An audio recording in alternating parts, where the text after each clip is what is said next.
petang ini juga kita sudah bergabung bersama dengan sinias muda yang baru saja menyutradarai film Kakak Bos, Arie Kriting. Halo, selamat petang, Bung Arie. Halo, selamat petang semuanya. Kakak Arie dengan Maidop di sini. Sepertinya juga tadi sudah mengikuti ya perbincangan dengan Dirut PT PFN yang baru, Ivan Seventeen. Sejumlah aktor, Anda juga termasuk Fedi Nuril, Panji Pragiwaksono, Kevin Julio, Dewi Irawan, menyampaikan kritik dan juga keheranan mereka dengan penunjukan Ivan Seventeen.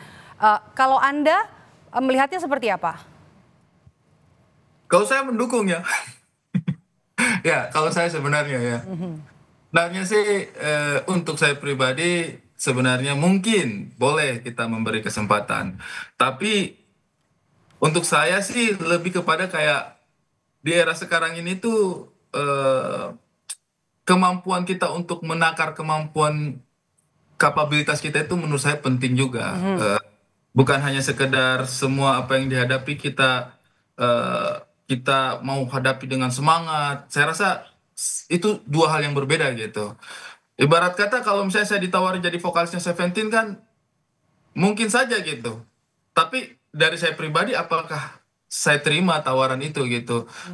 Mengingat keterlibatan saya dalam industri memang sama-sama kesenian, tapi saya di industri musik sejauh mana gitu. Ketika saya ditawari jadi vokalisnya Seventeen, saya juga pasti akan Jadi berpikir. Anda ini bahasanya mengkritik sebenarnya ya, kalau tidak kompeten bisa menolak sebenarnya. Kita tidak bisa bilang kompeten apa tidak. Kita yang menakar diri sendiri. Kalau saya jadi vokalisnya Seventeen, saya akan menakar diri saya bahwa saya tidak terlalu terlibat dengan industri ini gitu. Kayaknya bukan saya deh, mungkin boleh cari teman-teman yang lain. Itu kan bolanya ada di tangan kita gitu.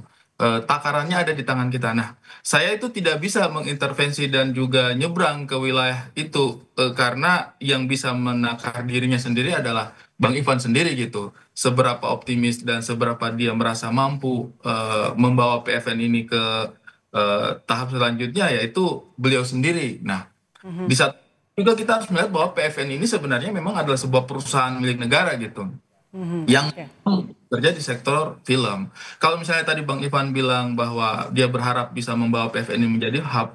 Nah, sejak 10 tahun yang lalu juga upaya untuk bisa mengkolaborasikan berbagai macam pemangku kebijakan dalam industri perfilman ini sudah dilakukan lewat Bekraf juga, lewat kementerian lewat berbagai kementerian juga. Salah satunya saya ingat itu Bekraf. Bekraf dulu itu pernah berusaha memformat dirinya itu untuk menjadi salah satu hub yang menghubungkan antara pelaku industri film, produser dengan pemilik modal gitu. Kemudian film ini ingin diarahkan untuk berkontribusi real terhadap pembangunan. Salah satunya sektor pariwisata. Waktu itu kolaborasinya antara Kementerian Pariwisata dengan Bekraf waktu itu pernah ada program. Tapi Kakak Arie, maaf saya potong nih. Sebenarnya ada banyak juga mungkin publik yang tidak tahu atau apa itu PT PFN. Sebenarnya seberapa penting, seberapa besar, signifikan peran PFN bagi industri film di Indonesia? Ya, artinya kehadiran negara ini sudah beberapa kali diupayakan lewat Bekraf, lewat kementerian itu sudah beberapa kali diupayakan. Nah, sementara PFN ini kan sebenarnya positioningnya itu kan sebenarnya sebagai sebuah perusahaan gitu, sebagai sebuah perusahaan. Dan kalau kita tinjau ke belakang ya memang PFN tuh mengalami banyak sekali kerugian gitu. Kalau Bang Ivan tadi bilang bahwa PFN ini tidak seperti BUMN yang dibayangkan orang-orang bahwa keuntungannya besar kemudian dan lain sebagainya, memang benar gitu. Tapi untuk memajukan sebuah perusahaan itu kan kita harus sadar dengan kapabilitasnya gitu. Ketika bicara sektornya adalah industri film, bagaimana powernya dalam menghimpun sinias-sinias mungkin atau elemen-elemen yang dirasakan dibutuhkan untuk membangun PFN ini seberapa besar untuk bisa hadir di situ gitu loh. Membangun komunikasi karena ini kan masalah komunikasi. Kalau sejak awal aja komunikasinya sudah dengan orang-orang yang menurut saya dalam tanda kutip punya kapabilitas di industri perfilman, sejak awal saja komunikasinya udah ada kendala gitu, ke depannya akan seperti apa.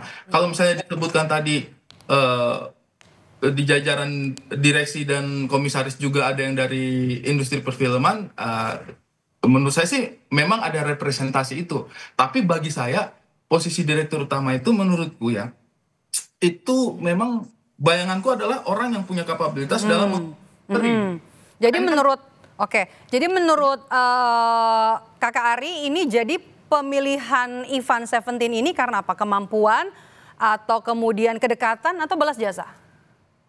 Nah, kalau untuk saya sih saya tidak mengerti ya. Maksudnya itu motivasi yang diturunkan untuk memilih itu motivasinya itu apa? Itu saya tidak berani menjustifikasi itu. Cuma pribadi sih kalau saya ini ya, kalau dari sudut pandangnya saya betul diserahkan sebuah kepercayaan itu betul adalah sebuah tantangan, adalah sebuah amanah untuk kita.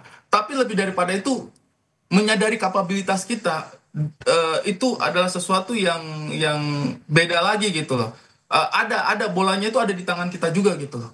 Untuk saya pribadi ya, ini hanya bayangan aja. Dan kalau misalnya ada banyak keraguan hari ini sih, mungkin itu bisa menjadi sebuah ibaratnya motivasi tersendiri buat Bang Ivan ketika menjalankan PFN ini seperti apa ke depannya. Itu silakan dijadikan motivasi. Tapi balik lagi bahwa apakah perusahaan negara itu memang akan seperti itu modelnya gitu loh.